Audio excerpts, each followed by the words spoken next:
first one, and unfortunately I missed the first one as well because they don't let us out of the Midwest that often. But this is Phreaks, Confs, and Jail.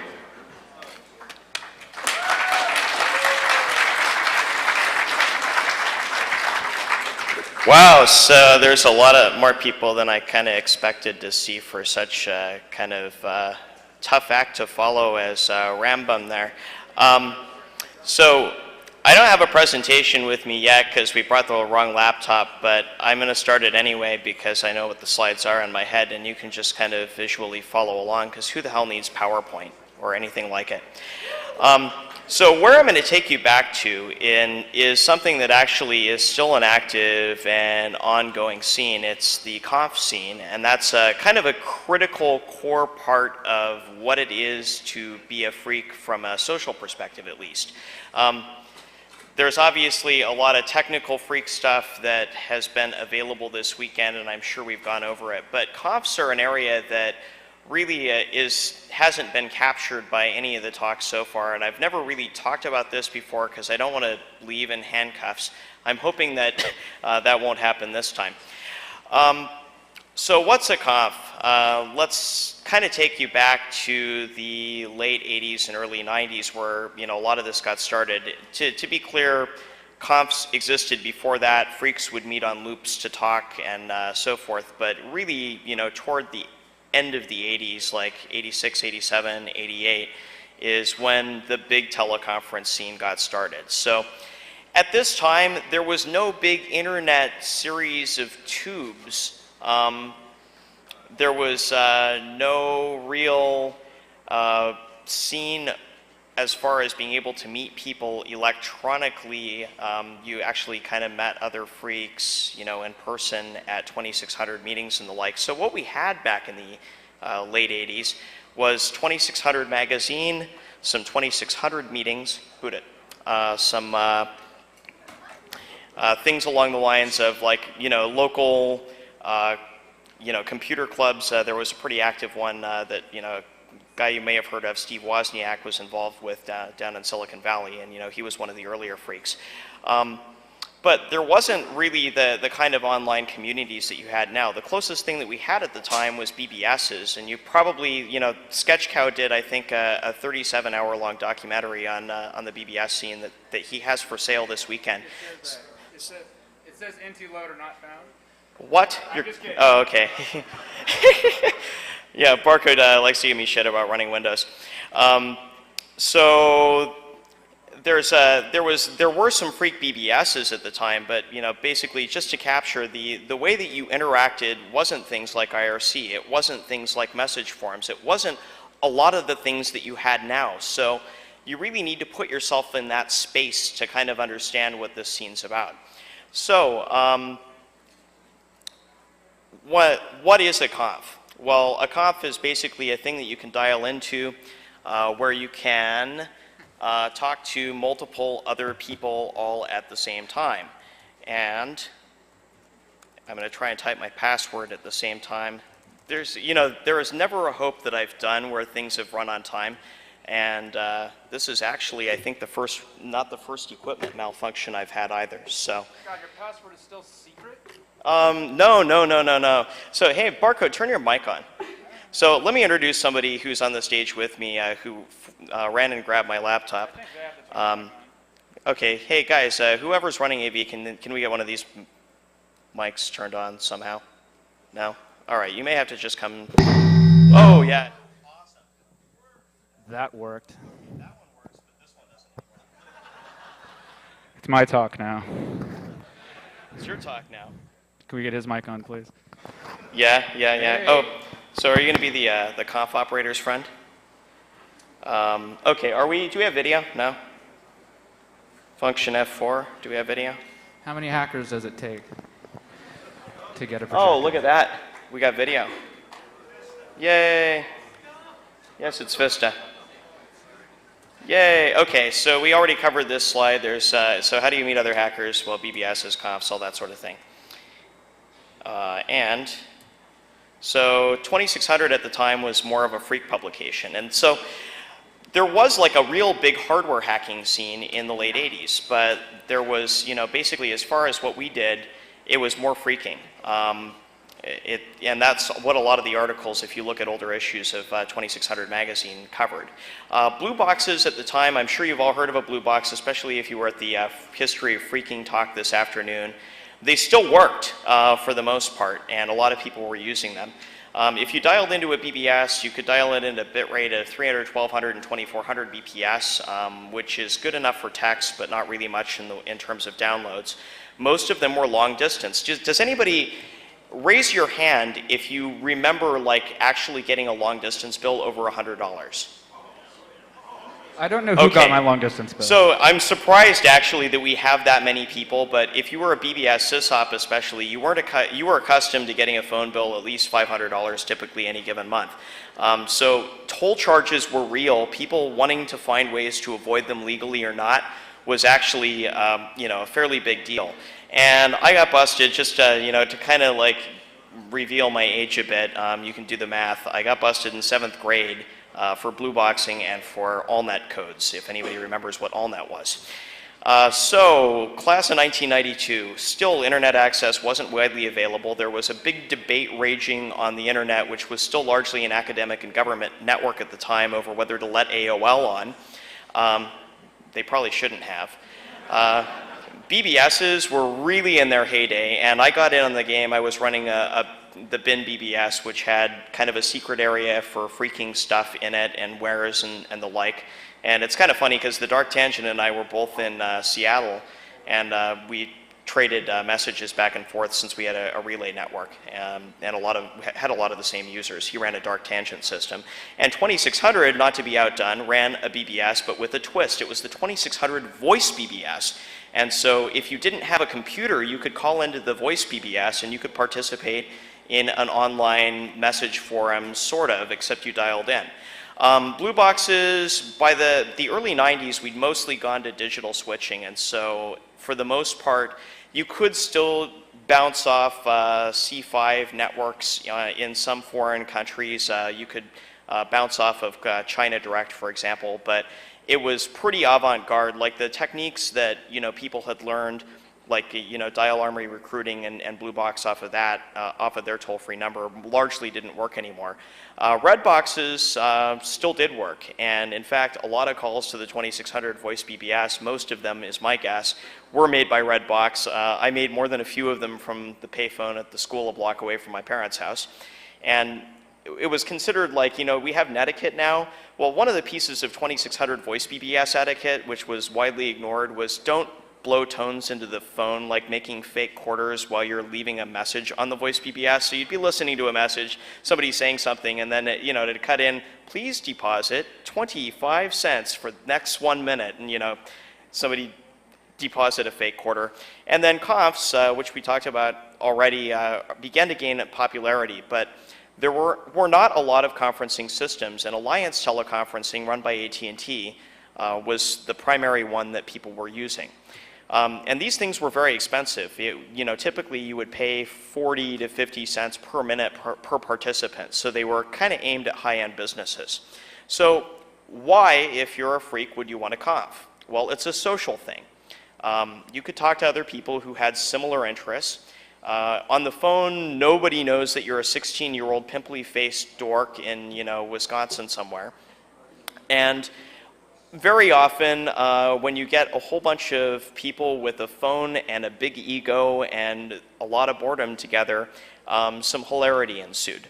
So Barcode got into the conf scene when he was in high school, and what was it like, Barcode, coming home from high school, putting your backpack down and calling the conf? Well, I thought you were 6 feet tall and black the first time I heard your voice on the phone. Yeah, so I have this, telephone voice that's kind of intimidating and big. And nobody knows that I'm, at the time, 18 and 110 pounds. And I had the same voice then as I do now. Of course, I don't talk like that anymore, but... No, I think he's right. It was very much a social thing, and in Sacramento specifically, which we'll get into later, which is where I'm from, we had a pretty active hacker community, I guess you could say. This is just around the time the 2600 meeting out there started. And what is it, 93, 94? Something 2600 meeting No, in Sacramento. Oh, in Sacramento. Yeah, I think it was 93. Yeah. And the reason we probably got into the Confs is because a lot of them were based out of Sacramento. There was a telephone company out there that was somewhat less than responsible with shredding their trash. That wouldn't be MCI, would it? Yeah.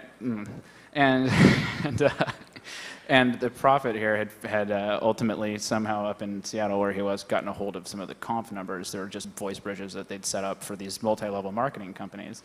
And by the time I first called in, I don't remember what the hell was going on the first time I called into one of those conferences, but it certainly wasn't something where I wanted my voice to be heard. Yeah, so if any of you think that Amway serves no use for anything, they were a great source of confs in the early 90s, because what they would do is they'd set up these teleconferences, and they'd have all these Amway people call in, and they do, you know, their big Amway rah-rah meeting, like, we're going to sell stuff, and we're going to show the plan, and we're all going to be on the Diamond Yacht, and we're just going to be with Rich DeVos and Jay Van Andel and selling Amway. And then they'd hang up, and we'd call in and start three-weighing McDonald's and asking them to take their registers apart. But, you know, anyway. Well, I also thought it was interesting that they would set those confs up to use for an hour, and they would be up for 6 months. Yeah, this is true. Well, sometimes these, you know, these guys would dial, like, we'd be on the conf, you know, doing something, and then all of a sudden, like, 8 people would join, and, you know, it'd be like, hi, this is Bob from Tulsa, Oklahoma, and I'm here to talk to you about Melaleuca today.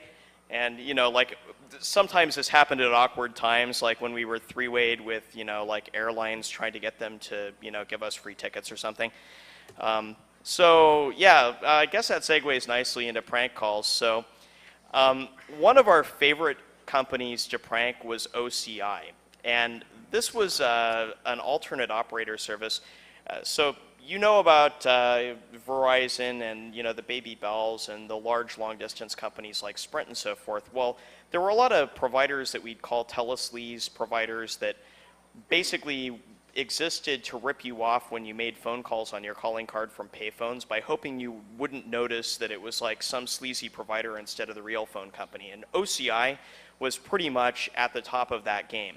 And the great thing with OCI is they had this toll-free backdoor number that you could dial into and get an OCI operator, and they had no idea where you were calling from. There was no ANI on this thing. So you're leaving off one important part of information, which is that OCI had a very strict policy that their operators could not hang up on you without manager approval. Yeah, that was the other best part. So it was pretty interesting. You know, they could only make collect calls and the like, but, you know, we'd call OCI and ask them all sorts of really unusual questions, and we'd try to make collect calls to, you know, very unlikely places that we knew they couldn't make calls to, like Libya. It probably sounds less funny than it was, but just put yourself in that place. You're 16 years old, you're on the phone with a bunch of your friends, and you're calling somebody that can't hang up on you no matter how ridiculous the proposition that you put across the line is. And, you know, it really is a lot of fun even now because they still can't hang up on you. Yeah, so 1-800-288-2880, by the way, for OCI if you want to try your hand with them. Don't do it, please. There was, so putting yourself back into cellular phones at the time, they were all crackly analog, and we didn't have the nationwide cellular networks that we do now. So often you travel from one city to another, and your cell phone wouldn't work, and you'd get put through to this thing called Cellular Express, where for the mere low price of, I think, $3.99 a minute plus a $5 setup fee and who knows what else, you could make, you know, domestic phone calls on a crackly analog cellular, outgoing only. Well, that was really fun because they had a backdoor toll-free number too, and they also didn't know where you were calling from. They just thought that you were calling from some part of the country that you weren't in. So Magnate, one of the freaks that was on one of the conferences we called quite a bit, decided to become Bob the operator's friend. And so he'd call up, usually at least 15 times a day and sometimes more than that. And he got to know every single operator in this center and find out, what the layout of their cubicles was, because he'd just call incessantly and ask so many questions that they eventually just started answering everything he asked, and then he'd call and verify with other operators at different times of the day. And if anybody gave him false information, he'd call until he got the operator that gave him fake information and say, "Well, John, you lied to me. You told me that the chair next door to you was purple, and I know in fact it's blue.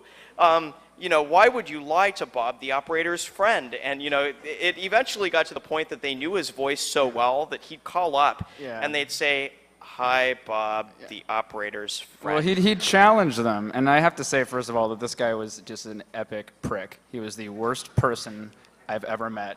He is everything that we all try to convince everybody we're not. Like, he is actually an unethical. He's the guy's a real jerk. We'll get into the point of why he's in federal prison right now later, but not a joke.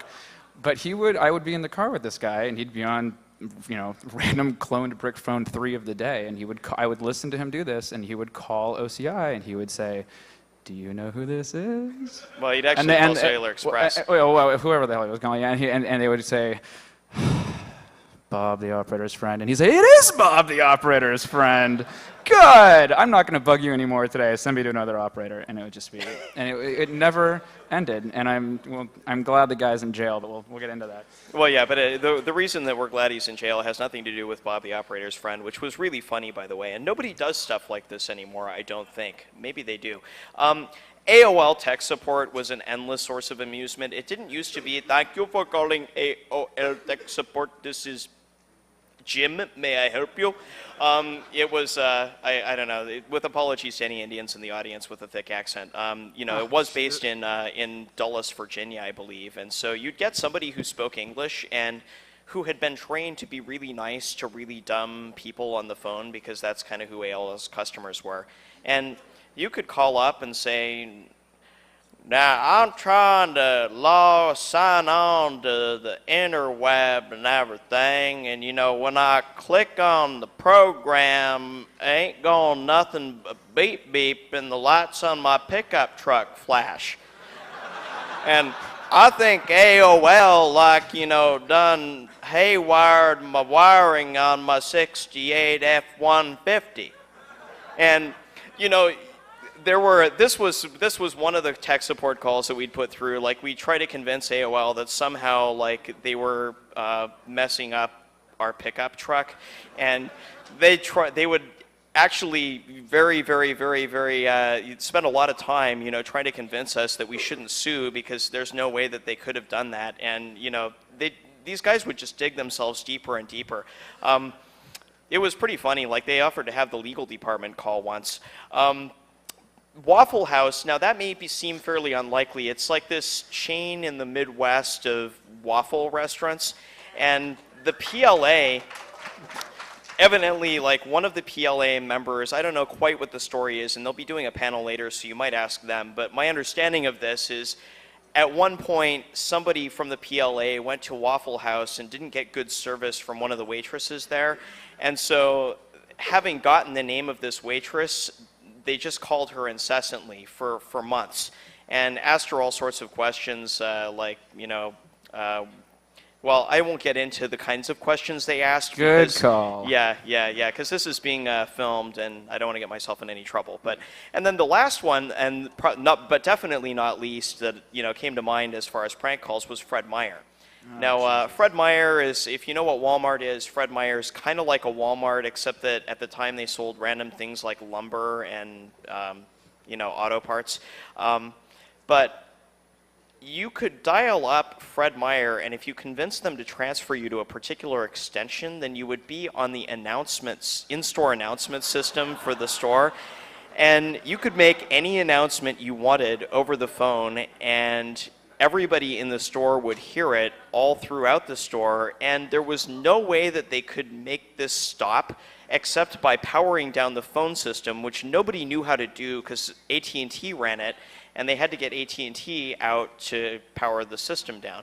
So you were guaranteed that if you got transferred to this particular extension, which I won't say is 900 or 9,000 on here, then, oh, wait, I didn't say that. It's something other than that, I'm sure. Yeah, they would put you on the in-store system. And, so it was great to make ludicrous announcements. Did you know that if a price of some item gets announced over the in-store system, they legally have to honor it? So there was an absolute run on bananas one day. Like, people went bananas for bananas.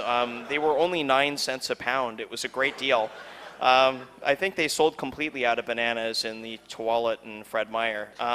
Yeah, I had nothing to do with that. And when they shut down those extensions, there may or may not have been some people that climbed onto the roof of the building and installed a BBS underneath the air conditioning unit. Well, that was extension. at Safeway, but that's a different story. Oh, yeah, BBSs, by the way, anywhere that you had a computer and a phone line, you could set one up, and it didn't necessarily need to be your computer or your phone line. As long as you had a way to power it and some phone line to plug into, then it was perfectly plausible for a BBS to, like, say, be clipped into, like, a credit card verification line at a Safeway that never received incoming calls, or did it? Yeah. So we get into the mid-1990s.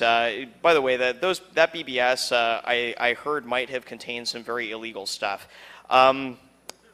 So in mid-1990s, Confs are, like, really starting to blow up. They're gaining popularity in business. Everybody's using them at this point. And so, well, anytime something gets big, people like us start hacking those things. And so hacking teleconferences really gained a lot of popularity.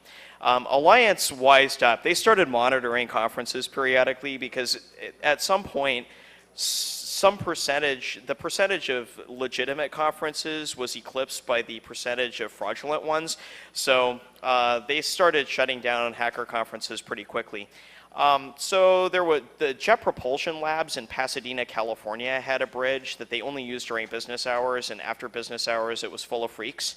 There was a phone company called Citizens Utilities in California that ran a bunch of bridges that we were on. There was a company called Ripple that's still around. If you go to talkie.com, TALKEE.com, that company's still around. They still run recreational teleconferences. But the problem, remember, long distance costs money at this time. We didn't have these unlimited cell plans that we have now. They were almost all long distance. So, well, there's ways around that. You could set up a toll-free number, for instance. So, of course, toll-free numbers, if you set up a toll-free number, that means that whoever has the toll-free number pays the bill. And we didn't want a bill, so the best thing to do is to take a toll-free number maybe that belongs to somebody else and reroute it somewhere. So a guy named Mega Elite, who was a pretty active Phreak at the time, he's mentally retarded and he's only really good at phreaking, but he's very, very good at that in social engineering. He's still sort of semi-active in the scene. As in active as in he literally brute forces 4-digit yeah, I mean, this guy passwords to scans voicemail by boxes. hand. If you were at the Telefreak panel earlier where they were demonstrating, like, scanning with ToneLoc, Mega Elite just, dials by hand each number and listens to what happens. There's no automated techniques for this guy, but he finds a lot of really interesting stuff. And then he's, like I said, he's mentally retarded, so he doesn't have a job. He has literally all day to do nothing but sit on the phone and talk to anybody who answers and try to be their friend. And he really does want to be friends with anybody he talks to. So, and I'm not talking smack about the guy. Like that's just kind of the world he lives in. So he found a phone number that was part of a bulk account belonging to a paging company, and it spelled 1-800-50-SATAN. And he likes phone numbers that spell interesting things. And he was kind of really interested in the occult at the time.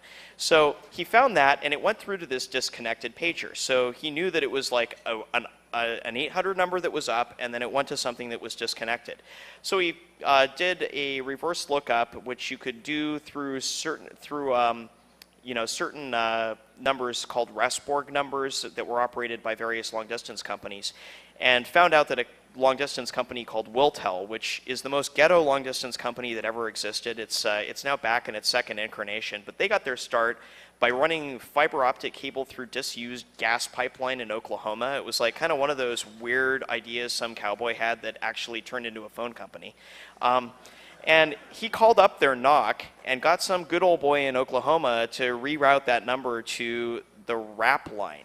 And the RAP line, like, if you called it, if you did any checking at all, you would never reroute anything there because it answered, "What's up? You reached the RAP line and it's right on time. Operator, we don't take no collect, third party or credit card calls."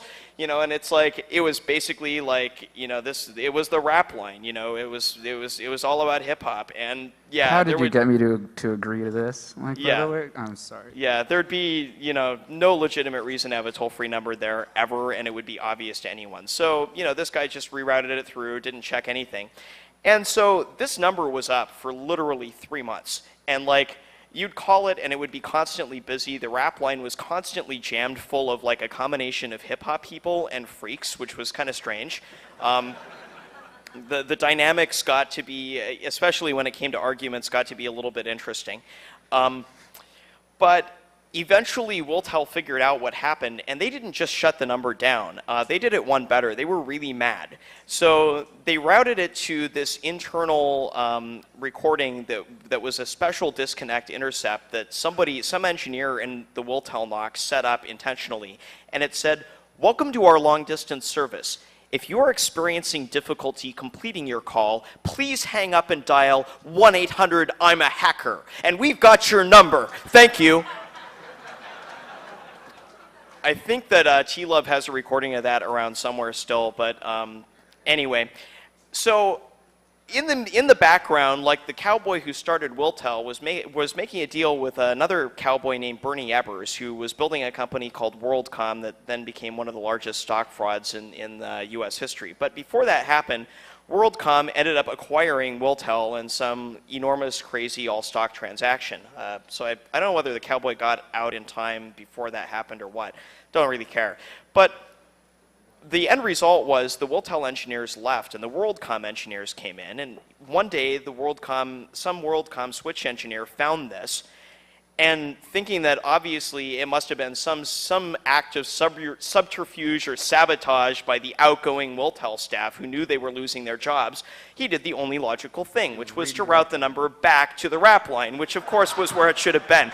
So it was up for another 2 months before eventually WorldCom figured out that no, having a toll-free number to the rap line isn't what they should be doing, and that went away. 1-888 Magnate. Magnate, the guy we talked about earlier, he really wanted a number that spelled his name, so as soon as the 888 prefix became available, he set up a subscription fraud with MCI. Now, unfortunately for Magnate, MCI was really wise to this kind of thing, so although he managed to get the setup slip by them, they had a verification team that would go through and do quality assurance later, and so a week later it got shut down. And then somebody who's not me attached a toll-free number spelling 1-800-JAIL-BOND to a different bridge. And so basically, like, identity theft, everybody knows what that is now, but back then, like, the idea of stealing the identity of a company and signing up for service on the existing account, which is really easy to do. Like, you have an existing account that belongs to some company and you just want to add additional services. Well, companies always want to sell you more stuff, so it was really easy to do this. And if it was a big company, it could be a while before they noticed and shut it down. And this one lasted for 6 months at least. So in the meantime, I was living in Oregon and had some friends, one of whom's named the Felon. And he was a felon then, and he's much more of a felon now. And so we'd go out and we'd actually call each other and say, "Hey, let's go out and commit felonies tonight." And it was very casual. So yeah, fortunately the statute of limitations, I think, is passed for most of that stuff, but I needed to get it. You think? I think. Well, we live in an era where there's retroactive laws where, like, you break the law if you're a corporation, and then we retroactively pass a law, like granting immunity, and then the Patriot Act retroactively extended the statute of limitations for a lot of stuff. So I think it's just a matter of whether the police want to arrest you now. But a guy named, well, I'm not going to say his name here because there's people that might run it, but a Secret Service agent showed up at the 2600 meeting in Portland, which I started, by the way, and was looking for the Prophet. And around that time, I thought it was a good idea to get out of town. So where do you go when you're from Oregon and you need to get out of town? A small town in Arkansas is a good place to lie low. I was right down the road from Booger Hollow in a place called Toadsuck, which is down the road from Pickles Gap. And yes, these are all places. Yeah, I've been there. They're actually real. Yeah. Barcode actually came and visited. Unrelated reason. Toadsuck. So yeah, anyway, at that point, there was a lot of stuff going on. And so we did, there was a lot of cloning that was happening with cellular phones. One thing that was a popular device was called a DDI. And so just a quick crash course on analog cell phones, there was no security. Anything that you sent through the air, like your ESN, your min pair, like everything having to do with your phone just got sent completely in the clear. And so the obvious solution that Congress came up with for this, rather than mandating digital technology that would have been more secure, is they made it illegal to listen to certain radio frequencies. And I'm sure that we all in this room would never do anything the government doesn't want in that area. So if you had a Radio Shack scanner that wasn't even modified, it was just a little older than the current year, and you had a computer with a piece of software loaded on it, you could just snarf ESN min pairs out of the day, and an ESN min pair is like basically all the information you need to clone somebody's phone. You could snarf all this out of the air all day long, and so that kind of happened. We were in Las Vegas, and I remember sitting in a hotel room with this guy and a couple other people from Oregon, at DEF CON 2, I think. And, we're just, I have never seen ESN min pairs come across a computer screen as quickly as on the Strip in Las Vegas. It was just bam, bam, bam, bam, bam, bam, bam. It was nuts because, where are you going to go to clone cell phones except where people are making a lot of phone calls? One of the carriers there, who was the carrier that had the really cool announcements? Do you remember who that was in Las Vegas? Sorry. Well, eventually they got acquired by Sprint, but they had some really awesome announcements when you called out. It'd go da-da-da-da, and then your call cannot be completed as dialed. Please check the number and try again. This is a message from the cellular carrier Las Vegas. There were Oki 900s if you wanted to clone a phone, and that was the most preferred model since you could take a chip out, replace it with a different one that had been programmed with software that would allow you to very easily input ESN min pairs that you snarfed with a DDI or got from other sources. And there were code lines where people would post ESN min pairs and BBSs that were full of these things. And a Motorola Brick was another popular phone because it was a lot cheaper. You could pick them up in pawn shops for like $10 at the time. And all you had to do was solder it to a parallel port and you could program them through your computer. And so, me being broke, that's what I used.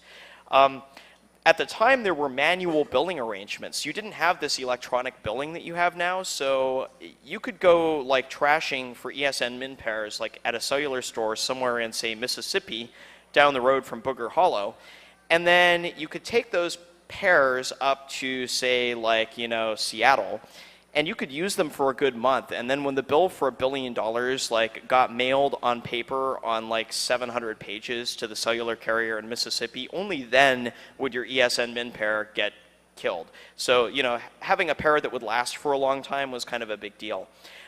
So there were A and B sides on cellulars. You would have some A side carriers that interoperated sort of, and they could do follow me roaming. And then there were B side carriers that used a different system. B side used a system called Mobile Link and the in general, and then the A side used a system called the NACN. Now you just get on a plane, land, fire up your phone, and it works, and you don't have any of these considerations. But some A-side carriers operated service on both the A and B side, and US West Cellular was one of these. They operated an A-side system in Omaha and a B-side system nearly everywhere else. So if you took a carrier's ESN min pair and you operated it on the opposite system of them, that was even better because you could receive incoming calls in your market and you would never ring the other guy's phone. So you could, and none of the systems that dealt with follow me roaming linked up. So it was kind of fun. Like, cellular phreaking gave a lot of opportunities for interesting stuff.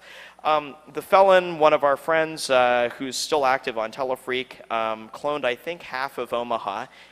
He was kind of in business for himself, sort of, and got a little busted for that. And then one of the best prank calls that we made was, B-String called in to a conf.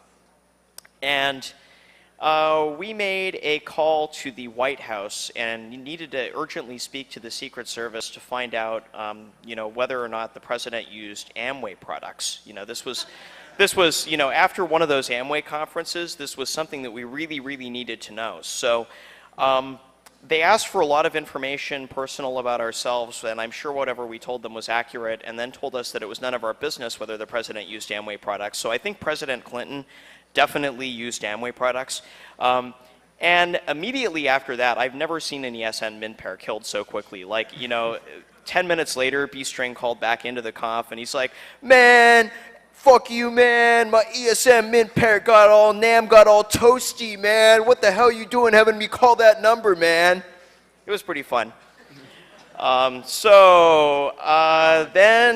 kind of things came crashing down, and some of us started going to jail. And this guy is one of the ones who got busted. Barcode Magnate and Dr. Havoc all got busted in the same week. The other thing to kind of keep in mind is that the feds are a lot more clued now than they used to be. Like some phone shenanigans, they're typically willing to not really get involved with if it doesn't really have anything to do with terrorism or stealing money or anything along those lines.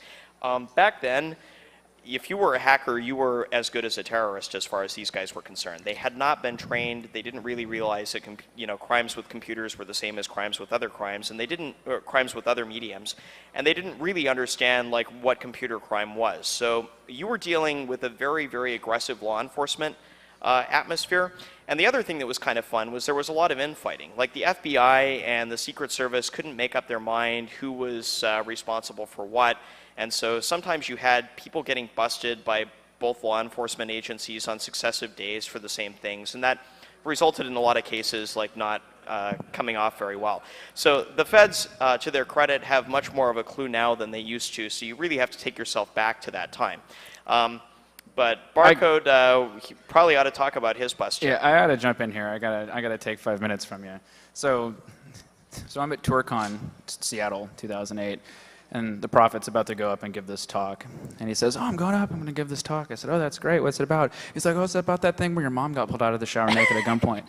Oh, that's cool. But it did get me thinking that trying to delineate hacker generations, you can come up with a lot of ways to do it. You can say, oh, one generation of hackers existed before, your mom had an email address, and after that it's the next generation, or before, pick any type of major topic, before, we were charging for domains. But I think that a really good way to delineate generations of hackers is the point at which the feds stopped being the bad guy, or we stopped being the bad guy to the feds. And that was relatively recently. Obviously there's still many exceptions to this rule, but there was a point not long ago where I was, us in Sacramento, and this is a story I'm specifically going to tell, I'm going to breeze through this very quickly, but in Sacramento when the 2600 meeting started, we had an incredibly adversarial relationship with the cops, basically. That 2600 meeting was... Sacramento County High-Tech Crime Squad, which was newly established and it had something to prove. Well, now, there was a good reason they were established, to be fair. So Sacramento 2600 was relatively sizable, and everybody there was up to some sort of shady BS. I mean, it was, to be perfectly honest, these were pretty shady people, including myself to a certain extent. But one particular thing happened, and some of you will know about this and some of you won't, but there was a gentleman named Josh Cohen. His nickname was Pac Bell, rest in peace. And he stole something in the 7 figures of hardware from Hewlett-Packard and sold it to the mob. And he was part of the 2600 crew. So this did not bode well for us. As soon as this occurred, we became public enemy #1, and they formed this high-tech crime task force, and they were actively surveilling us. This isn't like one of those paranoid things. Like they actually had people with like telephoto lenses on the other side of the mall from the 2600 meeting, and we would just walk right up to them and be like, what are you guys doing? Yeah, so the Spot the Fed contest at DEF CON, like, isn't a joke. Well, it started out being real. Well, and to be fair, the San Francisco 2600 meeting also had people surveilling us just because they were jerks like that, and they decided to come get us, which was actually pretty funny, to be fair. So, hey, let's spot the Fed. Who's a Fed? Raise your hand. There you go. Nice. But They still won't tell you.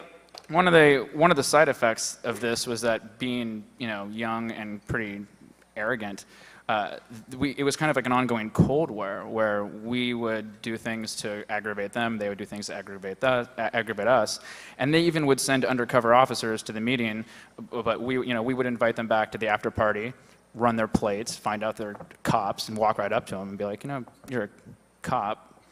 And they would be, oh, no, I'm not. I'm like, really? Because this says YAR, and and they didn't like that very much. And that happened like 3 times. And at some point you figure, like, God, use someone else's car. It's been like 3 times, like in the same 6-month period. So, and the thing that really made things worse was one time there was a particular hacker that, as kind of a retaliatory thing, he pulled the blueprints of the lead detective's home and Xeroxed Which you them. can still do. They're public record for now. Yeah, Xeroxed them and brought them to 2600 and just handed them out. And of course there was a cop there, and that got back very quickly. And this happened at a very strange time period, and we're going to rapidly fast forward through a crazy sequence of events. A couple of friends of ours got busted for some pretty strange hacks.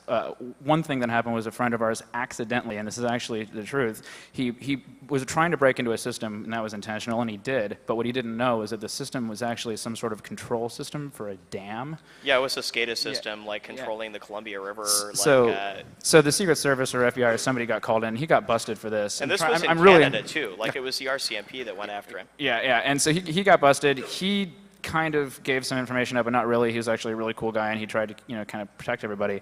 But that led to the Conf, because he was calling into the Conf. So the Conf started getting monitored by some sort of law enforcement agency, and one by one they started picking us off. And we knew this was happening, and it started with a guy named Magnate, who we brought up earlier.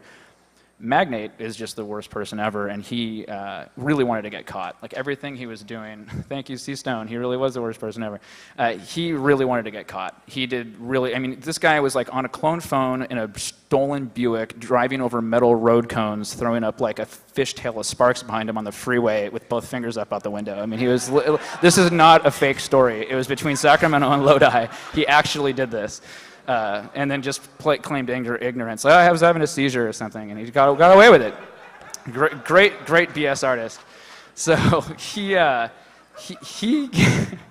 he gets busted, surprisingly enough, while he's driving around. He's literally on the Conf. I'm going to Taco Bell to try to pull some sort of scam, and he drops.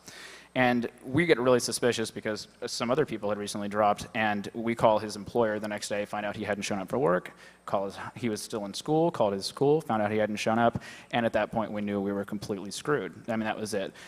Sure enough, Magnate gave all of us up. He, by name, gave up my home address, totally dumped all of our docs, and we knew this was happening. This was 3 days before DEF CON 4. So I'd never met the Prophet in person at this point. We all go into, I don't know about these guys, but I went into complete fucking panic mode. I'm not gonna lie, I was absolutely terrified. It was really scary to think, like, these guys, I've been doing things that are clearly wrong. I wasn't stealing from people, I wasn't doing credit card fraud, I was actually, on the scale of things, kind of okay, but I had done some things. And these guys were coming to get me, they knew where I lived. My brother called me and said, there's like old men taking photos of our house from a Ford. And I said, well, yeah. So we all go to DEF CON 4, completely paranoid, get in a rental van, drive to the middle of the desert, and essentially have this frank conversation saying, like, okay, what do we all need to know? Because we've been incredibly vague over the phone for the past couple weeks. We've been paranoid to kind of get our stories straight. Go back home, I get back to Sacramento, and a week later, they literally came through the windows at my parents' house. I wasn't there. I was on my way to a 2600 meeting. And if they knew what they were doing, they would have just gone there. They pulled my mom out of the shower. It was totally over the top. And this is so funny that I can't even believe it actually happened. My brother is sitting on the computer in the house, and he's playing Police Quest. Right? Now, it gets better. It gets better. And they bust in. They didn't know what I looked like. I don't know how that's possible, but they didn't know what I looked like. And Mike Menz, this detective, has his weapon. My brother's 3 years younger than me, and he says, "Freeze, Matt." And my brother is fucking brilliant. He just goes, "I'm not Matt." And he walked out of the room. Like, Nice. no, hold on. So the cop, no, not my brother. The cop walks out of the room, leaving my brother at the keyboard. And I'm thinking, that's fucking brilliant. You could just like, next time I get busted, I'm just like, "I'm not Matt, delete everything, fucking smash it." I couldn't believe it. So they go into my room, and in my room, of course, they found my case open with IDE cables hanging there because the week before I threw my hard drives in the goddamn lake, because I thought they were coming. So I'd thrown everything out, and they did get some stuff on me, and eventually I was prosecuted. But what we'd agreed to before this, and I'll hurry up here, is that we had a phone tree in Sacramento. We'd all agreed that if somebody got busted, we'd call it was seriously like out of a stupid movie. We said, "Oh, we'll call the next guy, and you say a stupid phrase, and I'll know."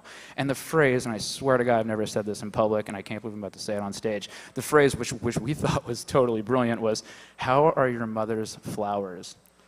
Yeah. Totally inconspicuous if you call someone and say that, right? So I actually did, and this is it. To be fair, it worked. I called my buddy Pegasus, who was in the scene. I said, "Hey man, how you doing?" He said, "Hey, what's going on? What's new? I didn't see you, the thing last night." I said, "Yeah, man, how are your mother's flowers?" And he just goes silent, because we'd never joked about it. And so he goes, "They're all right, man. Hey, I gotta go." And to be total. To be totally serious, that it actually worked. It was the end of the BBS scene in Sacramento that day. I mean, to obviously to an extent. That he called all the other. It was a very BBS heavy at the time. He called all the other BBS operators, and everybody called everybody. And like 15 major for Northern California, hacker BBSs went down that day and never came back up. And those guys put their computers in their car and they left. And so I brought a cassette tape thingy to my interrogation, which I was interrogated at a pizza parlor without a lawyer present, to which I instantly responded to everything with, "I plead the fifth, I'm not talking to you, pricks, blah, blah, blah, blah, blah." And I tape recorded everything because I wanted everybody to know that I wasn't going to rat them out. And I didn't. And I didn't say anything, and the Sacramento busts stopped at me. But before this had happened, they'd basically, over the past several years, busted pretty much all of us for something. And so we had the Sacramento 2600 group, which with all these people in it, and we had like PerpCon got busted for the Tower Records thing and went down for a year, and Josh was in federal prison. Everybody was getting busted. Magnate was gone, which nobody cared about. And we all thought, this can't go on like this. But it was a characteristic of something that doesn't exist anymore. They looked at us as the bad guys, and we looked at them as the bad guys, so to speak. We had an adversarial relationship, and that is a generation of hackers that existed in that time frame. That if you came into the scene, and I'm not trying to say this in a negative way, but for people that entered this scene, and at that time the relationship with the government, with the feds, with the cops, so to speak, wasn't in this adversarial manner, there was a way that we thought back then that just doesn't exist anymore. And it's very positive now, and I'm very happy that things are like they are. But if you weren't there for that, it's really difficult to understand what that was like, because you were talking about judges who didn't understand what email was. Your parents didn't have email address. Nobody understood when you went into court. When I went into court, and I'm trying to explain this stuff to the court, because the court, to be honest, was very cool with me, trying to let me tell my own story. It's kind of like, well, so what did you do? Yeah, they were asking us as opposed to the prosecution sometimes, like, what we've done. The district attorney had walking orders to get me on 3 felonies and misdemeanor. I was supposed to be in jail until I was 18 and on no computers until I was 21 or something like that. And I was fucking terrified about this. Literally, absolutely terrified, shaking in my shoes, completely scared. And by the time I got in there and I started to kind of walk them all through what was really going on, I swear to God, before I walked out of that room, first of all, I got off with 1 misdemeanor and 50 hours of community service. But which the district attorney was slightly less than pleased about. But the bailiff turned over to me, and he's sitting to my side like this, and he leans over and goes, "Psst." I'm not even sure if I'm supposed to look at him, so I look at him like, he's like, "Do you know anything about AOL?" Yes. And I said, I looked at my lawyer, and my lawyer's like, "I don't know." And so I said, "Yeah." He's like, "Because mine's totally fucked up. Can you come to my, can can you tell me how to fix it? And I'm like, fuck yeah, I can tell you how to fix it. Like, I'll come over to your house. What do you want me to do? Just get me the hell out of here. And, but, you know, fast forward a couple years, you know, one thing I did want to clarify about what the prophet was saying is that there's a couple things that you never do, ever, ever, ever, ever, ever. You never, ever, ever screw with emergency services doing prank calls, ever. Never screw with 911, never screw with poison control, never do anything. And actually, that segues really nicely into the present day. That segues right into Magnate, and I want to let this point go because he's the one that narked me out. So this is the guy that basically narked. God, I say narked me out. Welcome to the 3rd grade. So this is the guy that ratted me out to the cops, and he, you might have seen on CNN a couple months ago that there was some people busted. This is front page stuff for swatting, where you do use a VoIP, you know, use VoIP and you do this ANI spoofing and you get SWAT called to come to somebody's house.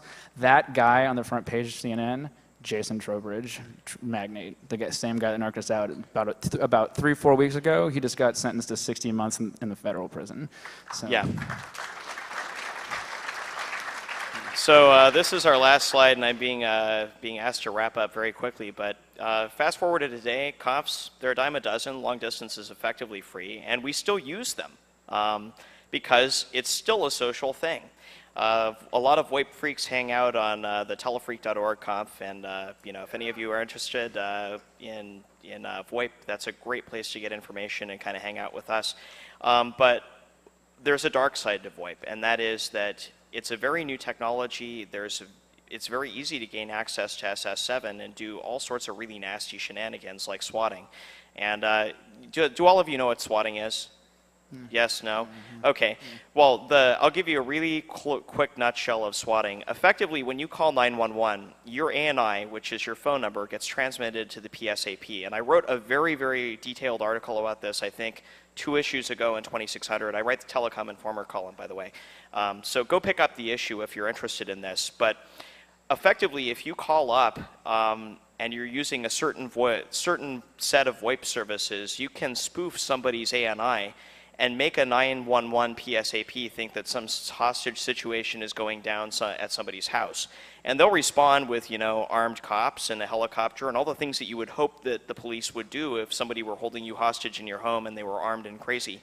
And, you know, people very easily, if you pull this kind of stunt, could be killed, and, you know, they'd be entirely innocent. So Magnate, the guy's 29 years old, and he's still doing this shit. And so he got in with a couple of, you know, younger freaks rather. They started pulling these kind of stunts, and you know, that's the thing that you deserve to go to jail for. Like 5 years isn't long enough for that guy. Yeah. So, all right, I think we're done. And next up, there's a social engineering panel of some kind, which I think will be a lot of fun. We got Emmanuel and Mitnick in on it, so stay tuned. Thanks.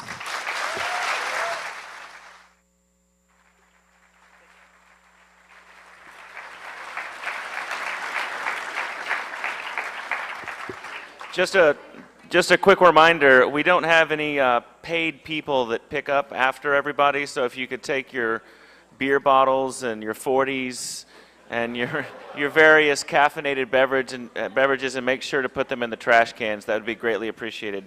Social engineering is next.